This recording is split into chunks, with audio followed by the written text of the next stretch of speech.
Price the Lord. ஹalleluya. கிறிஸ்துவுக்குள் பிரியமானவர்களே, இன்று நம் ஆண்டவராகிய இயேசு கிறிஸ்து நமக்கு தருகின்ற வார்த்தை தேவனுடைய இரக்கம். தேவனுடைய இரக்கம் மிகவும் மகத்துவமானது சகோதரர்களே. சங்கீதம் 103:8 சொல்கின்றது, கர்த்தர் உருக்கமும் இரக்கமும் நீடிய சாந்தமும் மிகுந்த கிருபையும் உள்ளவர் என்று சொல்லப்பட்டுள்ளது. இதுல கர்த்தருடைய இரக்கம், ஆண்டவராகிய இயேசு கிறிஸ்துவுடைய இரக்கத்தை குறித்துதான் நாம் தியானிக்க போகின்றோம்.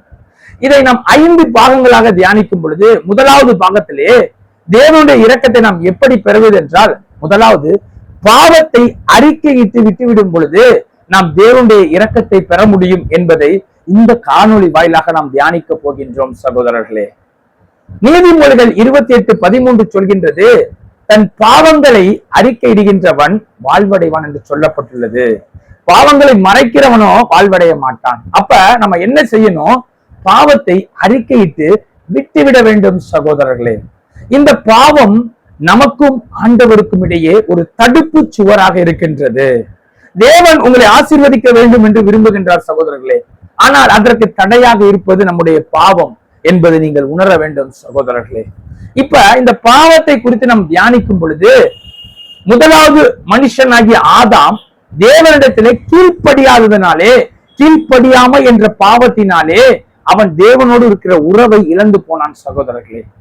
இதனால் ஆதாம் இழந்து போனதை இரண்டாம் ஆதாம் ஆகிய இயேசு கிறிஸ்து பாவம் அறியாத சுத்த கண்ணனாக இந்த உலகத்திற்கு வந்து அந்த பாவத்தை ஜெயம் கொண்டார் சகோதரர்களே. இந்த இயேசு கிறிஸ்துவை நாம் ஏற்றுக்கொள்ளும் பொழுது நாம் பாவ மன்னிப்பின் நிச்சயத்தை நாம் பெற்றுக்கொள்ள முடியும் என்பதை நீங்கள் உணர வேண்டும். இயேசு கிறிஸ்து இன்றே உங்களை நோக்கி அழைக்கின்றார் சகோதரர்களே. மகனே, இந்த பாவத்தை விட்டு இப்பொழுதே என்னிடத்தில் வா, நான் உனக்கு பாவ மன்னிப்பின் நிச்சயத்தை கொடுத்து உன்னை நீதிமானாக மாற்றி உன்னை என்னுடைய பிள்ளையாக ஏற்றுக்கொள்கின்றேன் என்று இயேசு உங்களை நோக்கி அழைக்கின்றார் சகோதரர்களே. Praise the Lord. ஹalleluya. இப்பொழுது ஒரு 5 காரியத்தை குறித்து நாம் தியானிக்க போகின்றோம். அதாவது 5 நபர்களை குறித்து நாம் தியானிக்க போகின்றோம். ஒவ்வொருவரும் பாவம் செய்த பிறகு தேவனிடத்திலே வந்து பாவத்தை அறிக்கையிடும் பொழுது அவர்கள் தேவனுடைய இரக்கத்தை பெற்று தேவனுக்கு சாட்சியாக வாழ்ந்ததை குறித்து நாம் தியானிக்க போகின்றோம். ஹalleluya. Praise the Lord. முதலாவது இந்த கெட்ட குமாரனை குறித்து தியானிக்க போகின்றோம். இந்த கெட்ட குமாரனை குறித்து தியானிக்கும் பொழுது லூக்கா சுவிசேஷம் 15ஆம் அதிகாரம் 10 முதல் 32வது வசனத்துல ஆண்டவர் ஒரு உவமையை சொல்கின்றார். நல்லா கேளுங்க. ஆவியானவர் சொல்றாரு, கேட்கிறவன் காதுலன் கேட்க கடவன் ஆவியானவர் சொல்கின்றார். சகோதரர்களை கேளுங்கள். ஆண்டவர் ஒரு உவமையை சொல்கின்றார். ஒரு பட்டணத்துல ஒரு மனுஷன் இருந்தானா, அவனுக்கு 2 குமாரர்கள் இருந்தார்களாம்.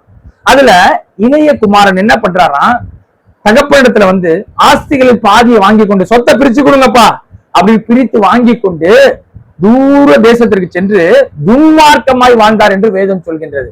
அதாவது துன்மார்க்கனா தன் மனம் போன வாக்குல சிற்றின்ப பிரியனா எல்லா காரியத்தையும் செய்து எல்லா பணத்தையும் அழித்து ஒண்ணுமே இல்லாம ஓட்டாண்டி ஆயிட்டார். இப்படி இருக்கிறப்ப அந்த பட்டணத்துல பஞ்சம் உண்டாயிற்றான். அப்ப சாப்பாட்டுக்கே வழி இல்லை. உடனே அந்த இளைய குமாரன் என்ன பண்றாரு அப்படின்னு பாத்தீங்கன்னா, அந்த தேசத்துல இருக்க ஒரு குடியானவன் இடத்துல வேலைக்கு சேர்றாராம். அதாவது ஒரு பணக்காரன் இடத்துல போய் வேலைக்கு சேர்ந்தப்ப என்ன வேலை கொடுக்குறாருன்னு பாத்தீங்கன்னா, என்ன வேலை? பன்னி மேய்க்கிற வேலையை கொடுக்கிறார்கள் சகோதரர்களே.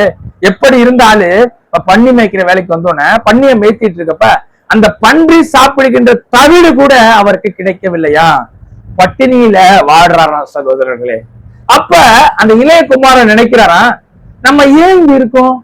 நம்முடைய தகப்பன் வீட்டுக்கு போனா அநேக கூலிக்காரர்கள் அங்க இருக்கிறாங்க. அவர்களை போல நாம ஒரு ஆளா இருந்தா நமக்கு நல்ல சாப்பாடாச்சு கிடைக்குமே, ஏன் நம்ம இங்க கஷ்டப்பட்டு இருக்கோம் அப்படின்னு தெரிஞ்சு வேதம் சொல்கின்றது லூக்கா 15:20 அவன் புத்தி தெளிந்தவனாக தகப்பனிடத்துல மீண்டும் வந்தானாம். ஹalleluya. அப்ப அந்த பாவத்தை விட்டு தகப்பனிடத்துல வரானா சகோதரர்களே. அவன் சொல்றானா பாருங்க, தகப்பனே, வரத்துக்கு விரோதமாகவும் உமக்கு விரோதமாகவும் நான் பாவம் செய்தேன், இனி உம்முடைய குமாரன் என்று எண்ணப்படுவதற்கு நான் பாத்திரன் அல்ல, உம்முடைய கூலிக்காரர்கள் வேலைக்காரர்கள் ஒருவனாக என்னை ஏற்றுக்கொள்ளும் சொன்னப்ப தகப்பன் பாருங்க என்ன பண்றான், கட்டி அணைத்து 3 காரியங்களை அந்த மனுஷனுக்கு செய்கிறாராம். அந்த இளைய குமாரன் கெட்ட குமாரனுக்கு என்னவா? முதலாவது உயர்ந்த வஸ்திரத்தை கொடுக்கிறாராம். ஹalleluya. 2வது கைகளுக்கு மோதிரத்தை கொடுக்கிறாராம். 3வது கால்களுக்கு பாதரட்சையை கொடுக்கிறாராம் சகோதரர்களே. அப்ப இந்த இளைய குமாரன், அந்த கெட்ட குமாரன் தன் பாவத்தை விட்டு தன் தகப்பனிடத்துல வந்தப்ப தகப்பன் என்ன பண்றான்? உயர்ந்த வஸ்திரத்தை கொடுத்து அழகு பார்க்கின்றார் நம் சகோதரர்களே. அது போல இந்த காணொலியை பார்த்து கொண்டிருக்கிற நீங்க இந்த இளைய குமாரனை போல துன்மார்க்கமாய் வாழ்ந்து கெட்ட பழக்க வழக்கங்கள், ஆபாச பழக்க வழக்கங்கள், சிற்றின்பங்களுக்கு அடிமையாக இருந்து இயேசுவை விட்டு, தகப்பனாகி இயேசுவை விட்டு வெகு தூரத்துல இருக்கிறீங்களா? இன்னைக்கு உங்க பாவத்தை விட்டு தகப்பனிடத்துல வாங்க சகோதரர்களே. இயேசு கிறிஸ்து உங்களுக்கு என்ன தருவாரா? உயர்ந்த வஸ்திரத்தை கொடுத்து உங்களை உயர்த்துகின்ற தேவனாக நம் இயேசு கிறிஸ்து இருக்கின்றார் சகோதரர்களே. ஹல்லேலூயா சொல்லுங்க. அப்ப இந்த இளைய குமாரனை போல பாவத்தில் இருக்கீங்களா? இன்றே மனம் திரும்பி இயேசுவிடத்தில் வாருங்கள் சகோதரர்களே. இரண்டாவதாக ஒரு மனுஷனை குறித்து தியானிக்க போகின்றோம். லூக்கா நற்செய்தி 18ஆம் அதிகாரத்திலே தேவாலயத்துக்கு 2 பேர் ஜெபம் பண்ண போறாங்களாம். முதலாவது பரிசேயன். இந்த பரிசேயன் என்ன பண்றாருன்னா ஜெபம் பண்றாராம் போய் ஆண்டவர்கிட்ட. ஆண்டவரே, இந்த ஆயக்காரனை போல, இந்த பேசிக்காரனை போல, இந்த கூலிக்காரனை பணிக்காரனை போல நான் இல்ல, அதற்காக உமக்கு ஸ்தோத்திரம் அப்படின்னு தன்னுடைய பெருமையை குறித்து முதல்ல சொல்றாரு. இரண்டாவதாக ஒண்ணு சொல்றாரு பாருங்க சகோதரர்களே, நான் வாரத்தில் 2 தரம் உபவாசிக்கிறேன், என் சம்பாத்தியத்தில் எல்லாம் தசம பாகம் கொடுக்கிறேன்னு சொல்லி தன்னுடைய சுயநீதி, தன்னுடைய பெருமையை குறித்து ஆண்டவரிடத்துல ஜெபம் பண்றாரு சகோதரர்களே.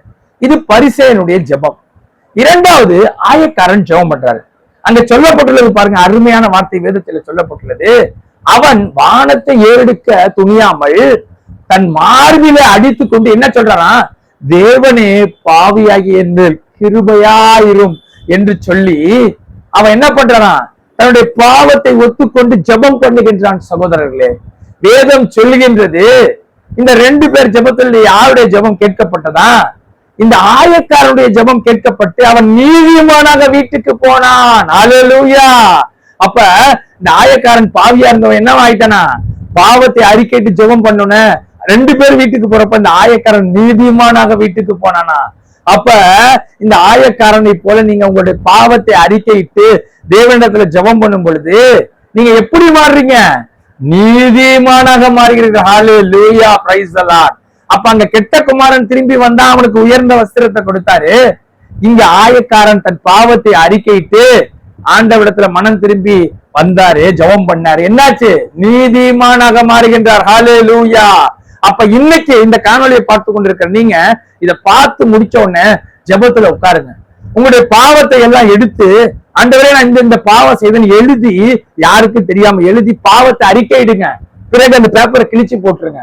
உங்களுடைய பாவத்தை தேவன் மன்னித்து உங்களை நீதிமானாக மாற்றுவார். ஹல்லேலூயா, பிரைஸ் தி லார்ட்.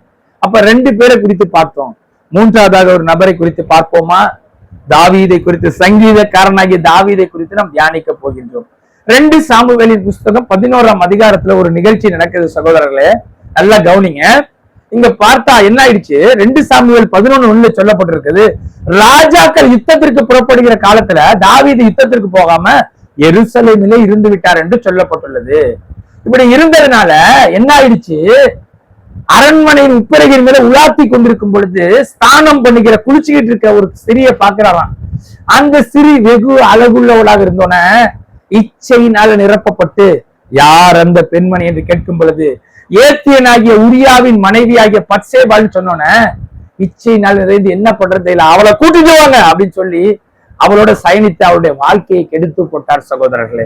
அப்ப இச்சை ஒரு நிமிஷம் சகோதரர்களை நீங்க யோசித்து பாருங்க, ஒரு நிமிஷம் அந்த இச்சையினால தாவீதுடைய வாழ்க்கையில கரைப்பட்டு போய்விட்டது. இன்னொன்னு, தாவீது அந்த யுத்தத்துக்கு போயிருந்தாருன்னா அந்த பிரச்சனையே வந்திருக்காது. அப்ப இங்க 2 காரியத்தை ஆண்டவர் வெளிப்படுத்தார். முதலாவது, நம்முடைய காரியத்தை விட்டு நாம் சோம்பேறித்தனமாக இருக்கும் பொழுது முதலாவது நாம் பாவத்திலே விழுகின்றோம் சகோதரர்களே.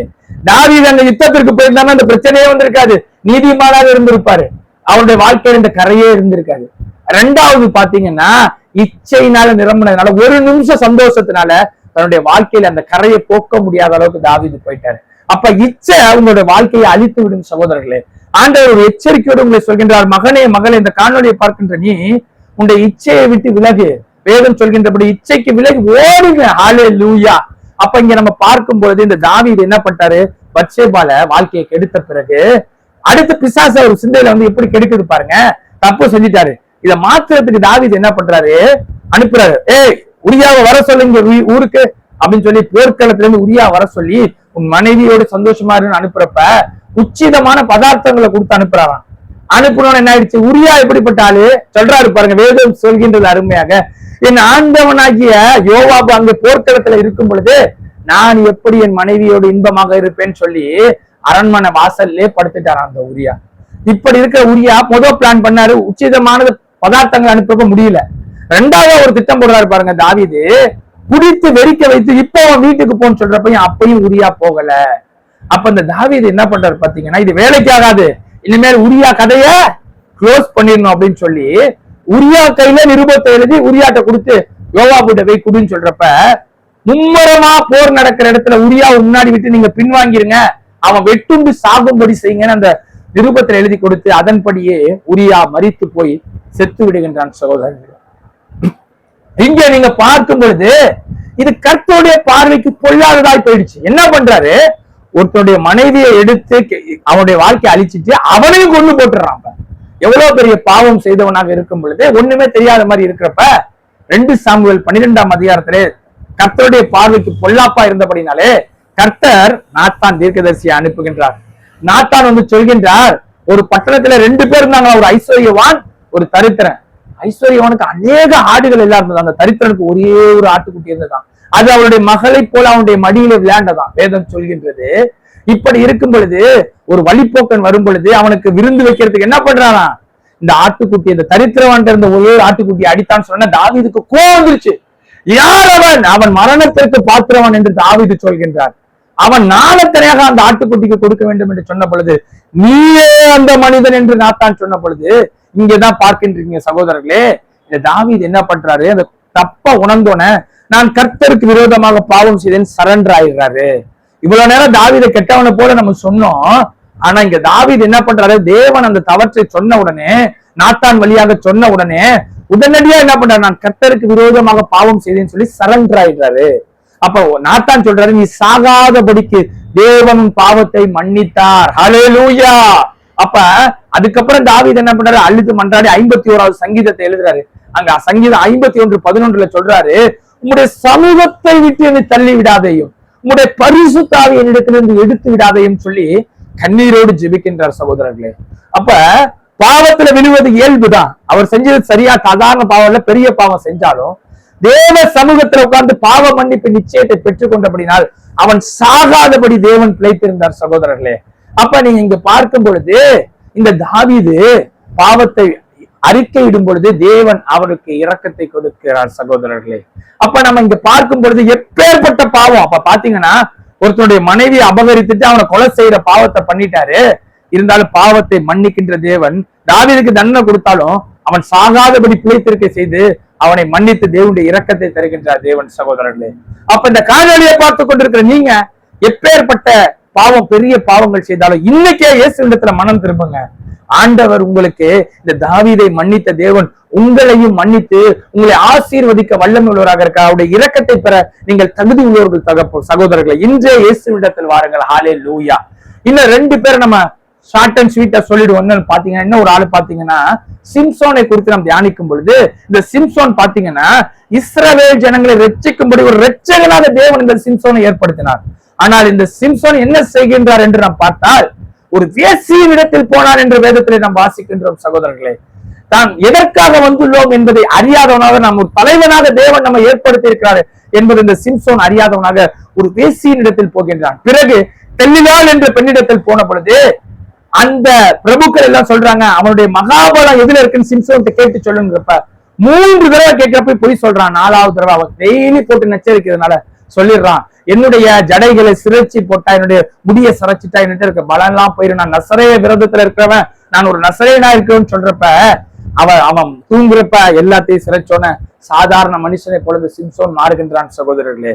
அப்ப நீங்க பாத்தீங்கன்னா இந்த சிம்சோன் என்ன பாவம், இச்சையினால் இருந்தவனாக, தன்னுடைய கடமையை உணராதவனாக, தான் எதற்காக படைக்கப்பட்டேன் என்பதை உணராதவனாக வேசியின் இடத்தில் சென்று பெண்களிடத்தில் சென்று என்ன ஆயிட்டான், அதன் நிமித்தம் இச்சையினால் அவனுடைய கண்களை இழந்து போனது. கண்கள் இச்சையின் காரணத்தினால 2 கண்களையும் இழந்து போகின்றான் சகோதரர்களே. பிறகு இந்த சிம்சோன் தேவனிடத்திலே வந்து பாவம் மன்னிப்பு கேட்கின்றார். அவங்க சொல்கிறார் பாருங்க, தேவனே என்னுடைய 2 கண்களுக்கு தீர்வையாக நான் இந்த பெலிஸ்தியர்களை கொல்லும்படியாக இந்த ஒரு விசை மாத்திரம் எனக்கு இந்த பலத்தை கொடுங்கன்னு சொல்லி இந்த சிம்சோன் ஜெபம் பண்றாரு. தேவன் பலத்தை கொடுக்கின்றார் சகோதரர்களே. எப்பேற்பட்ட சூழ்நிலையாக இருந்தாலும், மரணத்தின் விளிம்பில் இருந்தாலும் இந்த சிம்சோன் தேவனிடத்துல பன்றாடும் போல அந்த பாவ மன்னிப்பு நிச்சயத்தை போட்டு இழந்த பலத்தை தேவன் அந்த சிம்சோனுக்கு கொடுக்கின்றார். இந்த சிம்சோன் என்ன பண்றாங்க, அந்த 2 தூணை இழுத்துட்டோன சிம்சோன் உயிரோடு இருக்கிறப்ப கொன்ற பெலிஸ்தியரை காட்டிலும் அநேகரை கொண்டு போட்டானா மரித்திருப்ப. அப்ப நீங்க இங்க பார்க்கும் பொழுது இந்த சிம்சோன் தேவன் எதற்காக படைத்தான், பெலிஸ்தியரிடத்திலிருந்து இஸ்ரவேலை காட்பதற்காக. அவன் என்ன பண்ணிட்டான், அவன் இச்சையினால் நிறைந்திருந்து பாவம் செய்தாலும் இங்க பாவ மன்னிப்பை பெற்றுக் கொண்டபடினால இழந்த பலத்தை தேவன் திருப்ப கொடுத்து சிம்சோனை தேவன் அங்கே வழிநடத்தினார் சகோதரர்களே. ஆக நீங்க இங்க பார்க்கும் பொழுது எப்பேற்பட்ட மரணத்தின் சூழ்நிலையில இருக்கீங்களா, பாவத்தை அறிக்கையிடுங்க. நம்ம இனிமே என்ன ஆகும் அப்படின்னு நினைக்காதீங்க. அவன் பாவத்தை அறிக்கைட்டு ஆண்டவரத்துல வந்து அப்படினால் இழந்த மகாபலம் திருப்பி அவனுக்கு வந்தது சகோதர சகோதரிகளே. ஹல்லேலூயா. அப்ப நீங்க என்ன பண்ணணும், எப்பேற்பட்ட பாவமாக இருந்தால் இன்னைக்கு இயேசு இடத்துல வாங்க, அவருடைய இரக்கத்தை பெற்றுக்கொள்வோம். இறுதியாக இந்த யோனாவை குறித்து நாம் தியானிக்கும் பொழுது இந்த யோனா என்ன தவறு செய்தார், தேவ சித்தத்தை அறிந்து அதை நிறைவேற்றாததுதான் யோனா செய்த தவறு சகோதரர்களே. இந்த யோனா ஆண்டவர் சொல்றாரு நினிவேக்கு போய் தீர்க்க தரிசனம் உரை அப்படின்னு சொல்றப்ப யோனா என்ன பண்றாரு, ஆண்டவரே நீங்க இப்படிதான் சொல்லுவீங்க, மனஸ்தாவப்பட்டு செய்ய மாட்டீங்க, நான் போக மாட்டேன்னு சொல்லிட்டு எங்க தர்சீசுக்கு போறதுக்காக யோப்பாவுக்கு போய் கப்பல்ல டிக்கெட் வாங்கிட்டு தர்சீசுக்கு போறதுக்காக கிளம்புறாராம். ஆண்டவர் விட்டுருவாரா? நம்ம ஆண்டவர் எப்படிப்பட்ட தேவன், அவர் ஒருத்தனை பிடிச்சிட்டாருன்னா விட மாட்டாரு சகோதரர்களே. கடல்ல கொந்தளிப்பு வந்து இந்த யோனா தூங்கிட்டு இருக்காரு, கொந்தளிப்பு வந்தோன்னு யார் நிமித்தம் வந்ததுன்னு பாக்குறப்ப சீட்டு போட்டு பாக்குறாங்க, யோனா பேர் உழுகின்றது. யோனா கிட்ட கேட்கிறப்ப நான் தேவனுடைய சித்தத்தை செய்யாம வந்துட்டேன், என்ன தூக்கி போட்டுருங்க கடல்லன்னு சொல்றப்ப ஃபர்ஸ்ட் தூக்கி போடல, அதுக்கப்புறம் தூக்கி போட்டுறாங்க. மீனின் வயிற்றுல யோனா போயிட்டாரு. இப்பதான் விஷயமே இருக்கு. யோனா 2ஆம் அதிகாரம் 1வது வசனத்துல யோனா இப்பதான் புத்தி தெளிந்து என்ன பண்றாரு, தேவனை நோக்கி ஜெபம் பண்றாரு. கர்த்தாவே, அதாவது ஆண்டவரை நோக்கி கூப்பிடுகிறேன், ஆண்டவரே எனக்கு இக்கட்டு வர்றப்ப நான் தேவனை நோக்கி கூப்பிடுகிறேன்னு சொல்றப்ப ஆண்டவர் இடத்துல நான் துதியின் சத்தத்தோட இடத்துல வருவேன்னு யோனா சொல்றாரு. சொன்னப்ப ஆண்டவர் மீனுக்கு கட்டளையிட்டு நினிவே பட்டணத்திற்கு அங்க செல்கின்றார். மீன் கட்டிருது நினிவேல. அப்ப நீங்க பார்க்கும் பொழுது இந்த யோனா தன்னுடைய தவற்றை உணர்ந்து இந்த மீனுக்குள்ள வயிற்றுல இருக்கப்ப 3 நாள் தப்ப ஜெபம் பண்ணோன்னுதான் ஆண்டவர் என்ன பண்றாரு, யோனாவுக்கு இரக்கத்தை கொடுத்து அவனை வெளியே அனுப்புகின்றார். அப்ப ஒரு மீன் பிடியில எப்படி இருந்திருக்கும், நாரி இருக்கும், இறுக்கத்துல இருந்தான். அப்ப என்ன ஆயிடுச்சு, இந்த யோனா தேவனை நோக்கி ஜெபித்தபடினாலே இரக்கத்தை பெற்றுக் கொண்டான். அப்ப இந்த யோனா செய்த தவறு தேவ சித்தத்திற்கு கீழ்ப்படியாமல் தன் இஷ்டத்திற்கு போனபடினாலே இந்த கஷ்டத்தை அடைந்தான் சகோதரர்களே. அது போல இந்த காணொலியை பார்த்து கொண்டிருக்கிற நீங்க தேவ சித்தத்திற்கு ஒப்பு கொடுக்காமல் இந்த யோனாவை போல மனம் போன போக்கிக்க போறீங்களா? ஆண்டவருடைய இரக்கத்தை பெறணும்னா இன்னைக்கே இந்த யோனாவை போல கர்த்தரை நோக்கி கூப்பிடுங்கள். ஆண்டவர் உங்களுக்கு இறங்கி யோனாவை மீனின் வயிற்றிலிருந்து ரிலீஸ் பண்ண தேவன் இன்னைக்கு உங்களுடைய பிரச்சனையிலிருந்து உங்களை ரிலீஸ் பண்ணுவார். ஹல்லேலூயா, பிரைஸ் தி லார்ட். அப்ப இன்னைக்கு நம்ம 5 பேரை குறித்து பார்த்தோம் சகோதரர்களே. அப்ப இந்த 5 பேரும் பாத்தீங்கன்னா ஒவ்வொரு காரியங்கள் எல்லாருமே என்னாச்சு, பாவத்துல இருந்தாங்க. அந்த பாவத்தை தேவன் உணர்த்திய பிறகு பாவத்தை அறிக்கைட்டு தேவனிடத்துல வரும் பொழுது தேவனுடைய இரக்கத்தை பெற்றுக்கொண்டார். ஹல்லேலூயா, பிரைஸ் தி லார்ட். அப்ப நம்ம என்ன பண்ணணும், இன்னைக்கு இந்த காணொலியை பார்க்கின்ற நீங்க இந்த 5 பேரும் பாவத்தை மன்னிப்பு கேட்டு தேவனிடத்துல வந்தபடி நீங்களே இன்னைக்கு இந்த பாவத்தை விட்டு தேவனிடத்துல வாங்க, தேவன் உங்களை ஆசீர்வதிப்பார், அவருடைய இரக்கத்தை உங்களுக்கு தருவார். நாம் ஜெபிப்போமா? ஸ்தோத்திரம் தகப்பனே, துதிக்கிறோம் அப்பா. அப்பா இந்த காணொலியை பார்க்கின்ற பிள்ளைகளுக்கு தகப்பனே தேவனுடைய இரக்கத்தை நீ கொடுப்பதற்காக நன்றி அப்பா. இன்றைக்கு அவங்க பாவத்தை விட்டு இடத்துல வந்து உங்களுடைய இரக்கத்தை பெறுவதற்காக நன்றி செலுத்துகிறோம். உங்களுடைய பிள்ளைகள் ஒவ்வொருவரையும் பேர் பெறாய் ஆசீர்வதிப்பதற்காக நன்றி. வல்லமையுள்ள இயேசுவின் நாமத்தில் ஜெபிக்கிறோம் பிதாவே, ஆமென். Praise the Lord. ஹல்லேலூயா, பிரைஸ் தி லார்ட். கர்த்தர் உங்களை நிறைவாக ஆசீர்வதிப்பாராக. ஆமென். God bless you. Hallelujah. Praise the Lord.